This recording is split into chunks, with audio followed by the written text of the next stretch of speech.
Hello বন্ধুরা, মৌমিতা রান্নাবাটির চ্যানেলে সকলকে স্বাগত। তো আজকে একটা নতুন রান্নার সাথে হাজির হয়েছি। তো আজকে দেখো ছিমের একটা রেসিপি করব, তেল ঝাল ছিমের।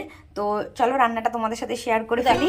ছিমের তেল ঝাল রেসিপিটি করার জন্য আমি দুই দিকের আঁশগুলো ভালো করে ছাড়িয়ে নিয়ে আমি ছিমটা ভালো করে ধুয়ে পরিষ্কার করে নিয়েছি। আর কড়াইতে তেল দিয়ে কড়াই গরম বসিয়ে দিয়েছি। দেখো কড়াইটা গরম হয়ে গেছে, তেলও গরম হয়ে গেছে। আমি কালো জিরে দিয়ে দিলাম ফোড়নে, দিয়ে এবার আমি শিমগুলো দিয়ে দেব। শিমগুলোকে আমি ভালো করে ভেজে নেওয়ার জন্য আমি শিমগুলো দিয়ে দিলাম। শিমটা আমি ভালো করে নাড়াচাড়া করে আমি শিমটাকে ভেজে নেব। শিমটা ভাজা হতে হতে আমি একটা মশলা রেডি করে দেবো। আমি এই শিমের রেসিপিটা করার জন্য আমি এখানে সানরাইজের সর্ষে পাউডার ব্যবহার করেছি। আমি একটু সর্ষে পাউডার নেব। সর্ষে পাউডারটা একটু জল দিয়ে গুলে নেব।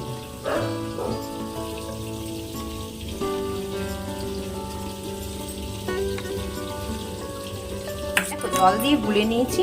এবার দেবো আমি একটু লবণ স্বাদ মতো, পরিমাণ মতো, আর দেবো হলুদ গুঁড়ো, দেবো লঙ্কার গুঁড়ো, আর দেবো একটু আদা বাটা। আমি আদা পেস্ট করে রেখেছিলাম, এটা আমি দিয়ে দেবো।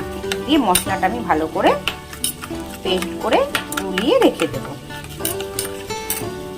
এর মধ্যে আর দিয়ে দেবো 1 টেবিল চামচ জিরের গুঁড়ো,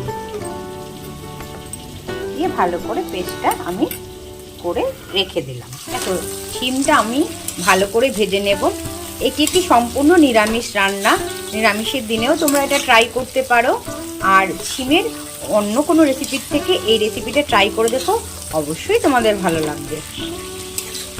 দেখো শিমটা আমার হালকা ভাজা হয়েই গেছে। এবার আমি এই মশলাটা করে রেখেছিলাম, যেটা রেডি করে রেখেছিলাম, এটা আমি দিয়ে দেবো। মশলাটা ভালো করে কষিয়ে নিতে হবে।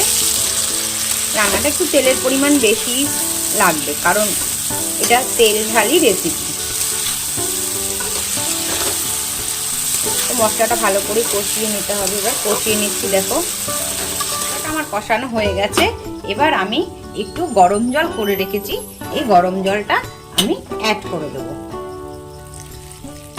শিমটা সেদ্ধ হওয়ার জন্য জল দেবো। আমি বেশি জল দেব না, কারণ এই রেসিপিটা একটু বেশ মাখামাখাই হবে, যাতে শিমটা সেদ্ধ হয়ে যায়।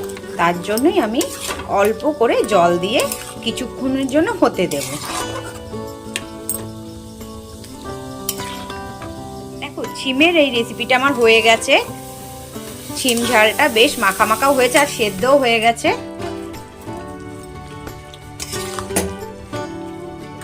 মিষ্টি দিয়ে দিলাম, একটু চিনি দিয়ে দিলাম স্বাদ হওয়ার জন্য।